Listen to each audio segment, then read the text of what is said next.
Apex Bank of Camden has built a tradition of local people serving local people. Although there have been changes over the years, this one thing remains the same. Hometown people that are your friends serving you every day to meet your financial needs. We want to see you grow and prosper. And when you ever have a need, you'll get personal attention right here at home, not in some far-off corporate office. Number one in customer service. Apex Bank of Camden, Benton County's best bank. Member FDIC, equal housing lender. Good morning, ladies and gentlemen. Welcome to Operation 7570 on this Saturday, the makings of a good weekend. Hope you're having a good start to this Saturday. Keep in mind the Eva Beach activities taking place all day today. Music, arts and crafts, food trucks down there. Friends of Nathan Bedford Forest State Park, a big event from 10 to 5. They couldn't have it the last 3 years. Well, let me back up. They tried to have it last year, tried to reinstate it after the pandemic, but it was rained out, a washout. But today looks like a great day to be down at Eva Beach, and we certainly hope to see you out there between 10 and 5 throughout the course of the day.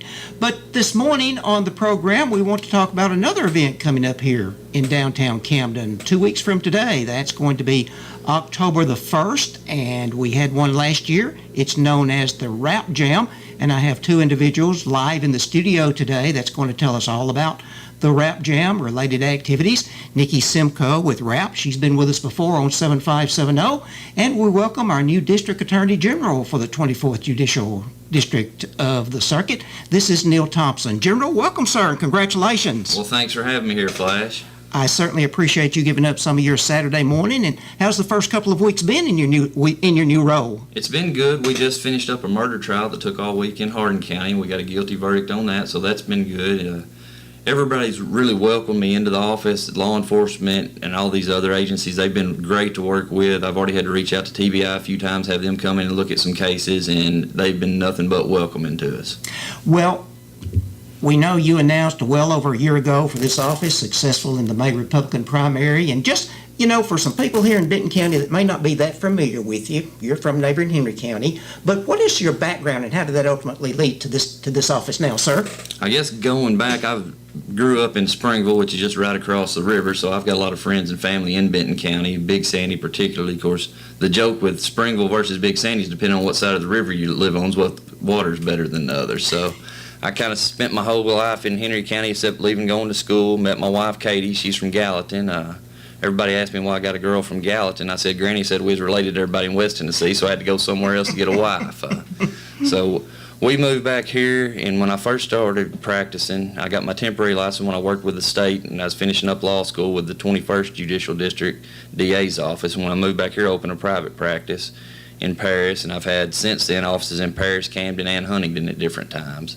And 90% of my practice was criminal work, and it would be back in, I guess, March 2021 is when I announced that I was going to run. That's when I went and sat down with the former DA and explained to him that I had intentions to run, and I started campaigning, and that went on for about 13 months, I guess. We want to talk about RAP, but I've got to ask you, what did you learn about running a campaign in 5 districts that stretches to the southern border, I guess Alabama and Mississippi, to that border all the way up to the Kentucky border? What's it like to run the way the district was spread out? What did you learn? The biggest thing I learned is that a person can operate on 4 hours of sleep for about a year. So it was long, it was lengthy. Everybody knows, I think by now, they made fun of me. I stayed in a camper down by the river, so I hauled my camper to Hardin County and basically lived down there. We'll get into the RAP in just a moment, but one more question, we'll turn it to Niki then. How can people help? How can people of the Judicial Circuit, how can they help you in your role as District Attorney General or your staff? The biggest thing they do is just have people coming forward. If something's going on, them not being afraid or intimidated to go to law enforcement, to reach out to our office, to do things like that, be accessible. I think that's one of the things when I was campaigning, a lot of people didn't feel like they had access to the judicial system. So one thing I've spoken with judges, sheriffs, chiefs of police, even our court staff and court personnel, and I think everybody's on the same page going forward. We want to open this up, that way everybody can kind of get a peek behind the door and see what's going on. And if they need something, they feel comfortable reaching out and asking us. RAP does a good job of that. I mean, domestic violence victims, those are that's one section of people that a lot of times they're afraid to speak out. They don't know what resources are out there. They're worried, what's my neighbor going to think whenever she finds out my husband and me are into it? So those things kind of go hand in hand, and if they know about RAP, they can go to them. They know they can call the district attorney general's office with a problem. We can put them in touch with the resources, or call law enforcement, call your courthouse. If we're all working together, I think the community can open up and we can really do something.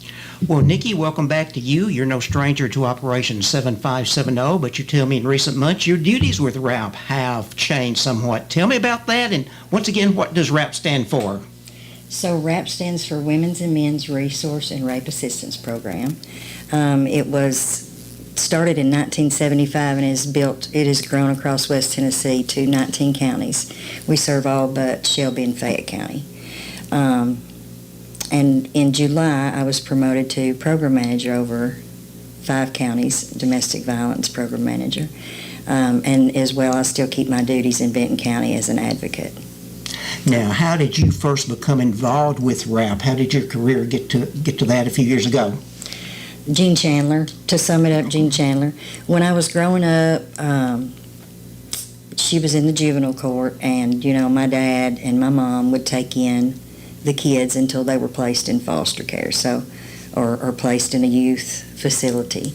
So I grew up around a lot of that, and I learned that it's easy for children to fall through the cracks. So I went to school for psychology with the intention of working with children, and ended up talking to Jean and going to work for RAP so that I could work with families on a whole. And of course, we lost Phyllis a few months ago, Yes. Guy down in Florida right now, and our thoughts and prayers remain with you and Guy and all the entire family, and Thank you. former public defender here that we knew quite well. And you tell me he's taken up a new sport in Florida now? Yes, not only is he golfing every day, he's playing softball, and he's riding his bike 7 miles every morning. Well, So I told him if I could hang out with him for about a month, I'd be in shape if it didn't kill me first. General, that sounds like a good field trip for us sometime, doesn't That's it? right. That is right. And Guy's one of the best men you'll ever be around. Outstanding. He'd love outstanding. it. Yes. If y'all come down and he'd golf with you for a week. Show us the town. There's 13 golf courses, so you get to tour. Yeah. Niki, how big of a problem is domestic violence, domestic abuse in Benton County and all counties of this judicial circuit? Domestic violence is an issue that it's bigger than people realize it is, because like Neil said, it's something that's done in silence, and if they don't know what the resources are, if they don't know about RAP and they're being in the house and they're not allowed to go and they're not allowed to do, then they're not going to know there's help out here. A lot of people don't report out of fear of retaliation, or fear that somebody's going to take their children, those kinds of things. So it's good for them to know that they don't have to report. They can, and I'll go with them to report, but they don't have to report to receive services. Everything we do is free and confidential. So that kind of helps if they know, and I can get them into the office. It kind of helps to walk them through the system, to counsel with them, to let them realize that it's not their fault, and that the impacts of trauma that it's had on them and their children. Now, do you have a staff here in Benton County and staff located in our district and throughout West Tennessee then that you work constantly with on a daily basis? We do. We have, our main central office is in Jackson, but we have advocates that cover every county. Some may have 2 counties, and some may just have 1, but we're accessible all across the 19 counties. Well, General Thompson, I know now in your role as Attorney General, you're working very closely with Niki and her staff with RAP, but did you work with them when you were over on the other side in certain instances? Did you work with them at that particular point in your career as well before taking over 2 weeks ago as District Attorney? Oh, of course. Like she said, when Jean Chandler, I can't remember how long ago that was, when I started coming over to Benton County, I mean, they worked every domestic case we had, and it was, a lot of defense attorneys didn't like RAP. I mean, you well know a lot of defense attorneys still don't like RAP. And some of the reasons for that is they feel like RAP's helping the victims and giving them that strength to go against whoever this perpetrator is, which could be a boyfriend, husband, whoever it happens to be. But what I found from the defense side is when RAP was doing what they were supposed to, it made a lot of it work better, because some of these domestic violence situations aren't ongoing things that are very dangerous. They provide resources, and we've had people that have gotten together and been together for, we're talking about a couple the other day, they had an incident, I'm going to say 10 years ago, and they're happy, healthy, and have done great. And then we have other ones who are in serious danger that we need to do things with and try to protect them. But RAP does a great job working with us, and again, I think it goes back to us working hand in hand so that these people know about the resources. Are the state laws, the TCA codes, are they strong enough to deal with the clientele that Niki has to work with? As long as the cases start from the beginning, and this goes back to all of us working together, it goes to the officer going out there and making a thorough investigation. For instance, taking pictures of injuries that we have, so that when we go to court, we have everything we need to prosecute a case. Because unfortunately, with domestic violence cases, law enforcement gets a call on a Saturday night. They go out to a domestic violence situation. They take the defendant into custody. By the time we get to court, weeks down the road, however long it takes for that case, a lot of times the victim doesn't want to testify. The victim doesn't want to go in there and want her husband prosecuted. They've tried to patch things up. And that puts us in a weird situation because there may not be any other evidence but that victim and that defendant, because those are the only two people there. So it starts with that investigation, getting all the stuff we need, and then trying to get these people to the point that we can use the TCA code, because TCA code now on domestic enhances kind of like a DUI. Every one you get, the punishment goes up, which rightfully so. That shows a pattern of these people, what they're doing, and I don't think they're going to break that anytime soon. Maybe with that harsher punishment, you cut down on the recidivism a little bit. Yeah. And I guess at this point in your short career as district attorney, you've already had consultations with your state association, state district attorney generals association, to deal with this type of matter then, haven't you? Yes, we talked about, matter of fact, we were on our legislative retreat last week, which is where all the district attorneys in the state, we get together and we figure out which legislation we need to get behind to try to make the laws stiffer on certain things. And domestic violence is one of the ones, like we liken it to the DUI stuff. They're so hard because there's not much wiggle room. And it's a good thing in some ways, but not every case is the same. I mean, when they sit down and they make a law, they try to do whatever they can to cover the state, but you can ask Niki, each domestic violence incident that comes in is different from the next one. We don't have the same thing over and over. And one of the things we looked at doing, we've got a new position that we're going to fill in November, hopefully fast forward a year or two. It's my goal that we have a domestic violence prosecutor in our district, just like we have a DUI prosecutor. Stephanie Hale's our DUI prosecutor, and that's all she does is DUIs throughout the district. I would love to have someone who just prosecuted domestic violence cases. If we could get that person in there, they could work hand in hand with RAP, and that would be their sole focus up and down the district. Niki, I know. That would be great. I'm okay. What I was going to ask you, and of course, sometimes a person in this situation, they needs to get out of the household immediately, and they may not have family or friend to go to, but does RAP provide resources or shelters, for these people that need to get out immediately to leave the situation right away, that you can put them up? Or how does that work? We have in the past had funding. This year our funding for housing was cut, so we have to do resource linkage to get people to safety to a hotel. We do have the safe homes still. So if they're actively fleeing domestic violence, and they're fearful, then they qualify to go into the shelter, safe home. Okay. And we have 2 of those. Now, would this be something, perhaps, in case somebody's watching or listening to us today, could they maybe give to a fund, to pay for the individual's hotel arrangements, or, a sponsorship or something you might say? Is that out there? They actually could. I do reach out to some of the local churches are really good about helping pay for the hotel. Benton County Prevention Coalition is really good about helping with needs that we have, hoteling and things like that too. So hopefully we can get everybody where they need to be through the resources this time. Now, I know October is usually Domestic Violence Awareness Month, but this is something that we need to talk about 12 months out of the year. Absolutely. It doesn't change. It doesn't stop. If somebody's abusive, they're going to continue to be abusive until it is stopped.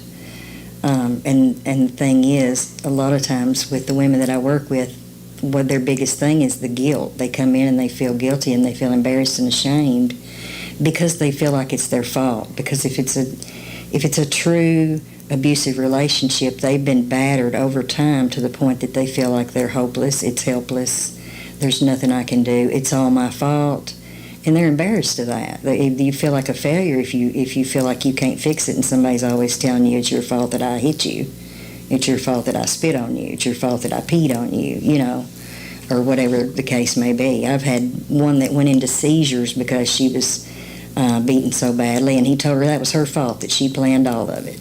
So it's a real guilt-laden thing. It's really hard for them to come forward. Now, I know this can happen to any age group out there, and all race, ethnics, background, that sort of thing can happen. But is there a certain age where it's more prevalent than maybe another age, or it makes no difference? Or I don't think it makes a whole lot of difference. I mean, typically maybe 24 to 50 something is the range, but I mean, it happens to everybody. It can happen to anybody. That's why we go into the schools and we talk to the students about red flags and, how it starts out subtle and things to be watching for. Because before you know it, you can be deep into it, because it does start out small, and then you start questioning yourself, well, did I overreact to that? And then they explain it away, and especially if they're young and they're in school, they just think, oh, he loves me so much, he's so jealous. But really, some of that is controlling, and a lot of that they learn from home. So it can turn into a generational, it's a cyclical thing. Yeah. And I would imagine when an individual is put in that situation, it works on their mental capabilities as well. Absolutely. Mental and emotional abuse is longer lasting than, somebody slaps you in the face, you're going to hurt for a minute, but you'll be okay. But they add that mental and emotional abuse to it. That's what keeps them beat down and afraid to reach out for help. Back to you, General Thompson, and I would imagine, and we'll get Niki's comments on this as well, but I would imagine that, there are some cases, which turns out to be successful cases out there, where the victim did get the proper help and was able to move on and to, reestablish his or her life, because it does affect men as well sometimes. It does, and we do have successful cases. One of the big things we see, and of course we're in rural West Tennessee, is we have a lot of these abusers. They'll have, as Niki was talking about earlier, but they don't know where the resources are. They keep their wife, girlfriend at home, and predominantly it's men. As you said, some men are abused. They keep them at home where they're cut off from the outside world. They don't have a job. They want them at home taking care of the house and being financially dependent on them.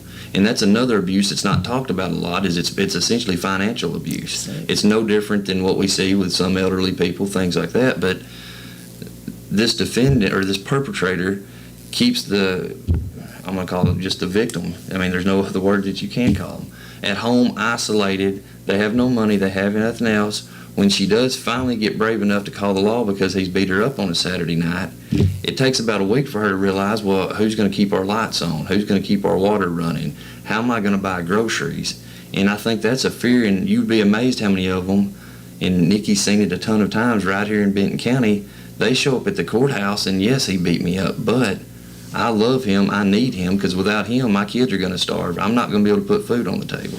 And that's another talking point that I had this morning, General, and Niki, was the fact, you've got the perpetrator, you may have the victim, but at the same time, if you have kids involved, that just makes the situation even that much more worse. Yes, and that's what Niki's hinting at. It's cyclical.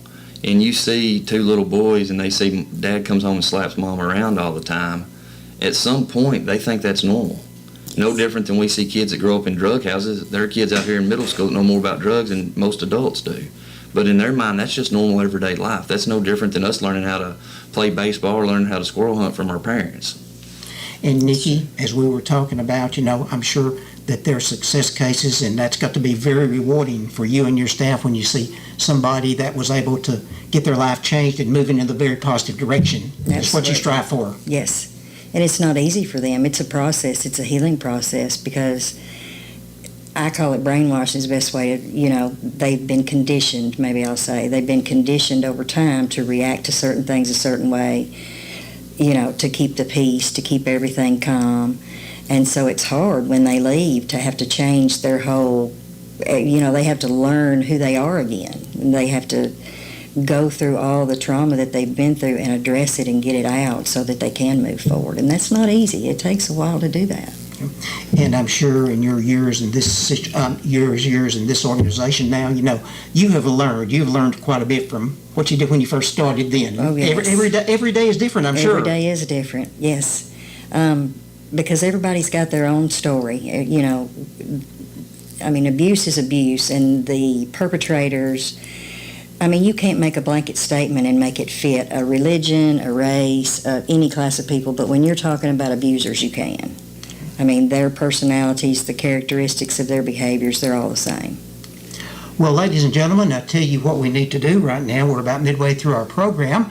Operation 7570, brought your way by Apex Bank. And after we hear this word from our friends at Apex Bank, we're going to be coming back with General Thompson and Niki, and we're going to be talking about what's coming up on October 1st up on the Camden Court Square. Stay with us. Apex Bank of Camden, proudly serving the Benton County community since 1931. In recent years, through growth and expansion, we've taken that same local community spirit into other markets. Today, with over 20,000 customers across Tennessee, our business philosophy remains the same. Local people making local decisions, serving our friends and customers, and investing in the communities that we serve. Here for you yesterday, today, and tomorrow. Apex Bank of Camden, member FDIC, equal housing lender. Welcome back this morning on Operation 7570. Hope you're having a start. Your morning is starting very well today. Again, in our studios today, representing the RAP organization, this is Niki Simko, and our new District Attorney General for the 24th Judicial Circuit. This is Neil Thompson. We're talking about RAP and domestic violence situations in regards to the activities that they are involved with to try to get awareness out there to the public. And there's going to be an event coming up on October 1st up on the Camden Court Square. It's called the Rap Jam, free event all day long, lots of activities. So Niki, tell us, how did the Rap Jam come about and what's going to be taking place in 2 weeks on October 1st? So we did a kickoff event maybe 3 or 4 years ago with the Prevention Coalition at the fairgrounds.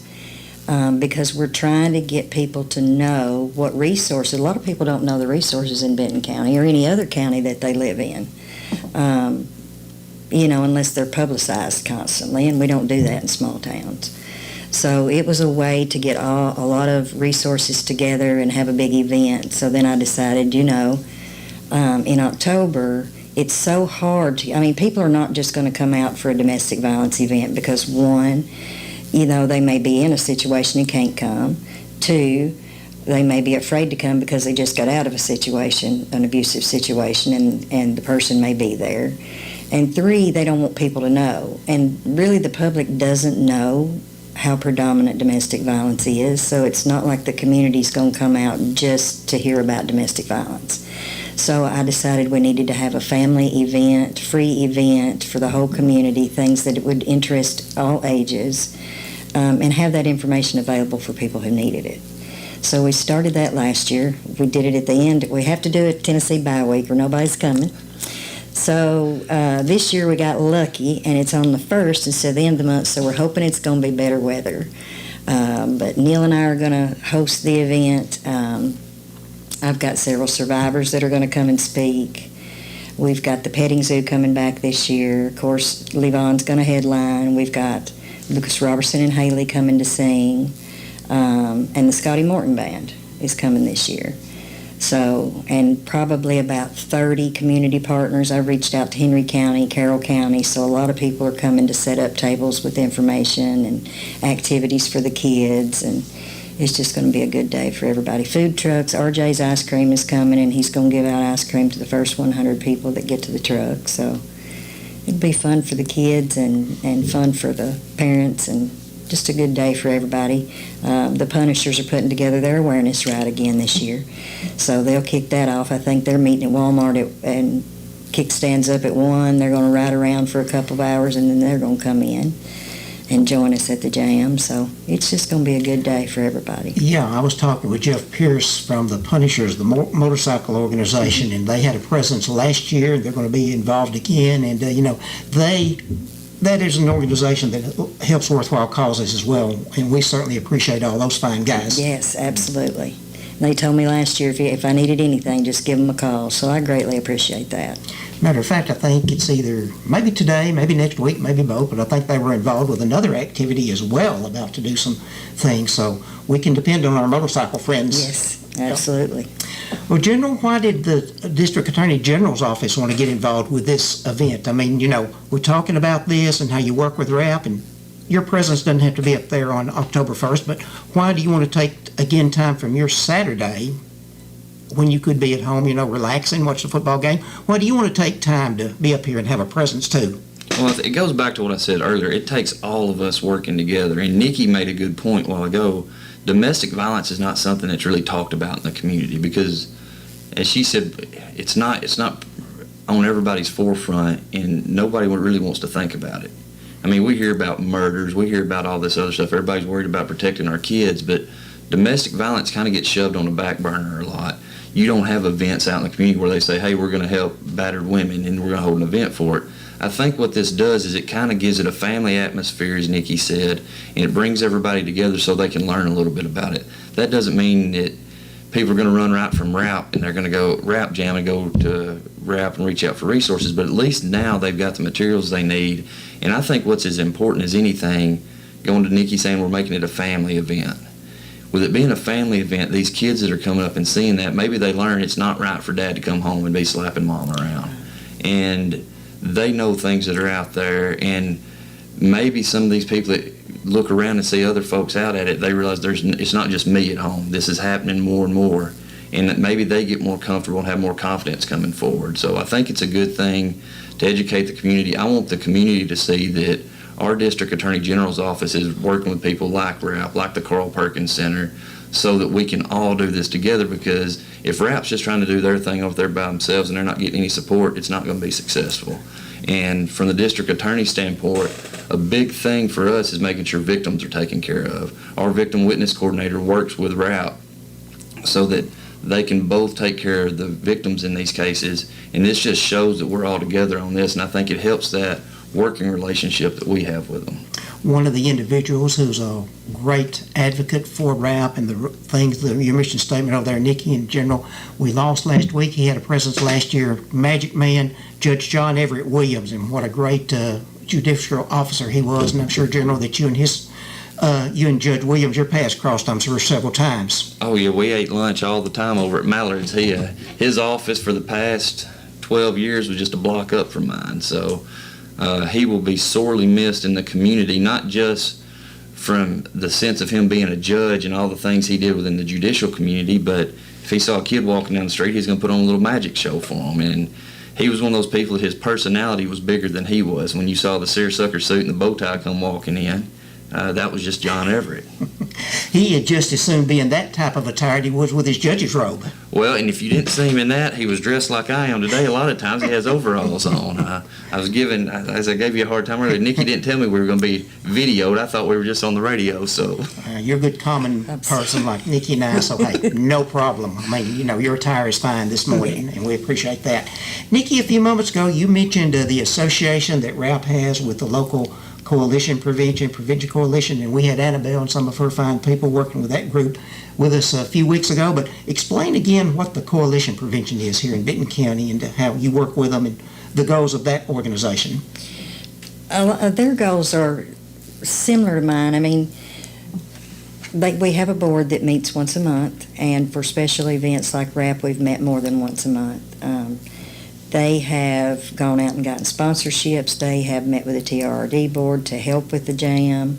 They're just an awesome group. But the purpose of the coalition is so that we can meet once a month and plan what we need to plan. We participate in all kinds of events. I go to just about everything they do. They go to just about everything I do.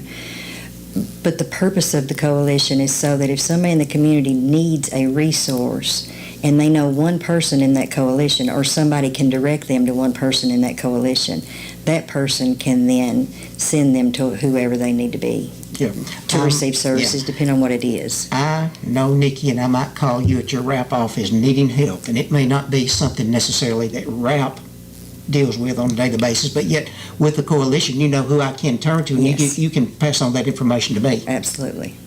And I know, General, that you and your office are going to be working with other groups in the coalition, and that's a wonderful resource, too. It is, and we have a lot of resources. I mean, everybody says rural West Tennessee, we all don't have anything like the big cities.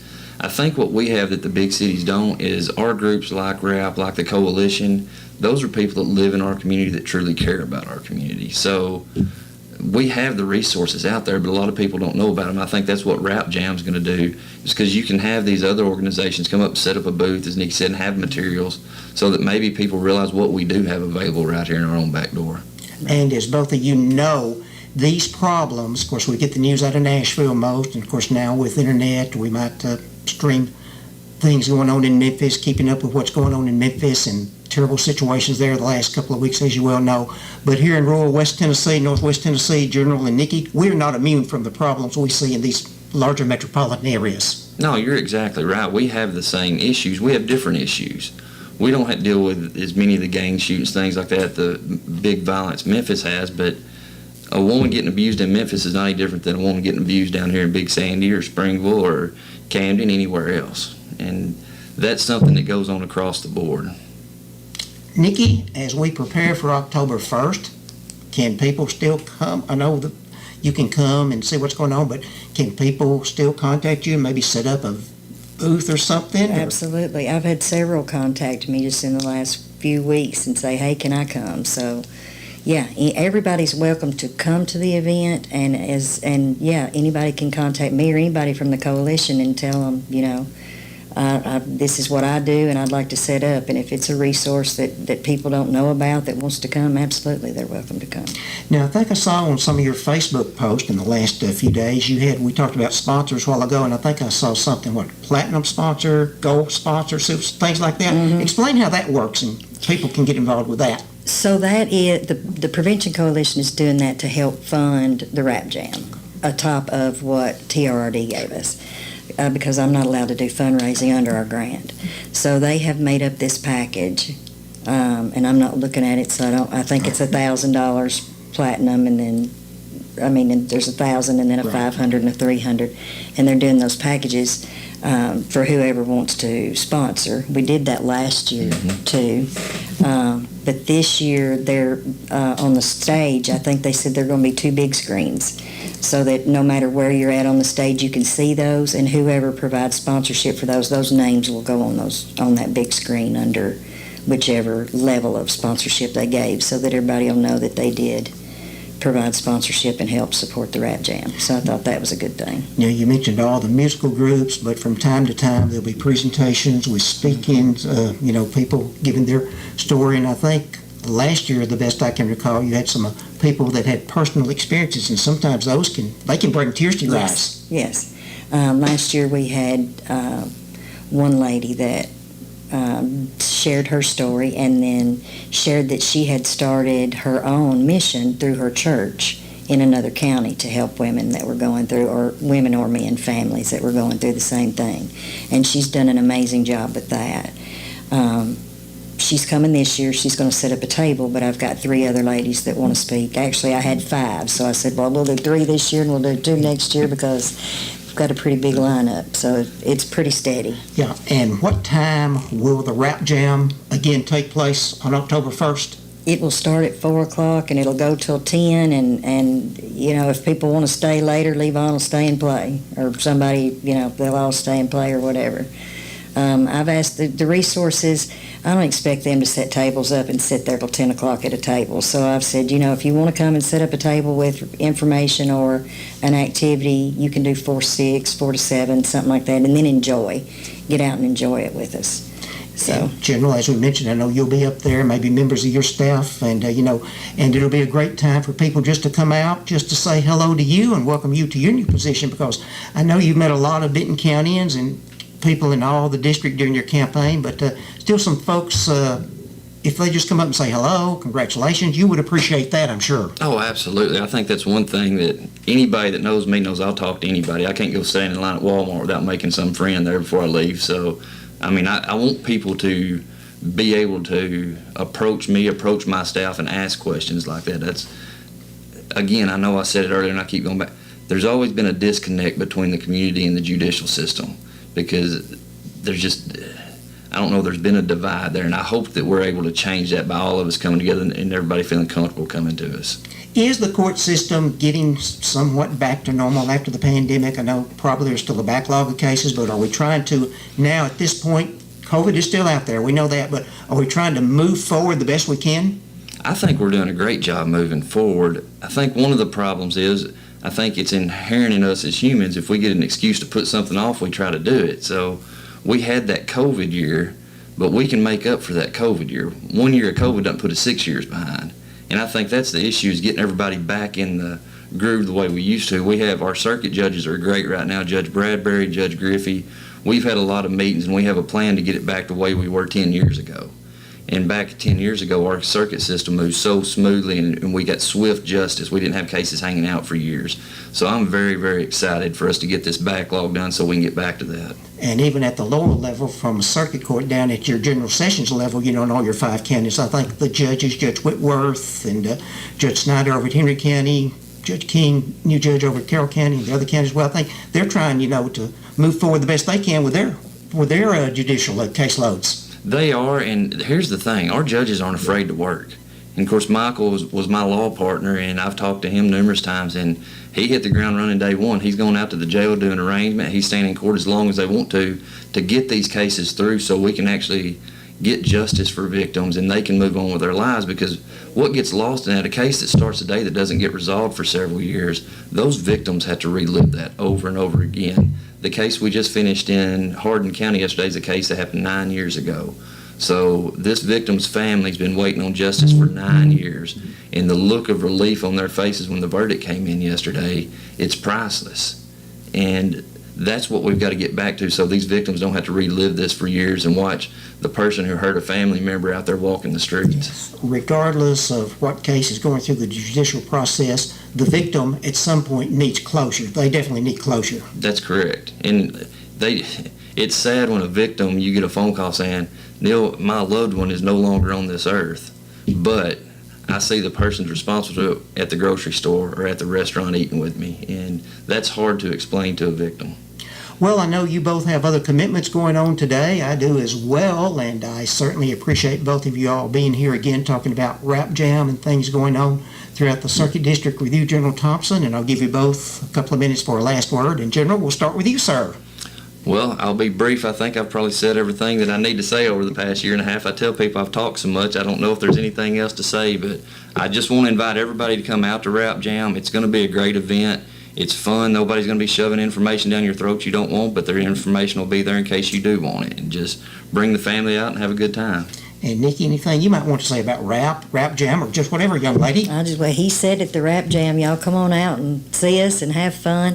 We're also doing the Go Purple again this month, so I think we'll have a purple balloon arch or some type of something where people can have their photos taken at the Rap Jam. But just send me your pictures in your purple, or the salon on Main is going to do purple nails at a $5 discount all month. Dawn at Daymaker's going to do purple drinks all month for October. So we're just trying to help everybody go purple, because it's not easy to find purple clothing out there these days.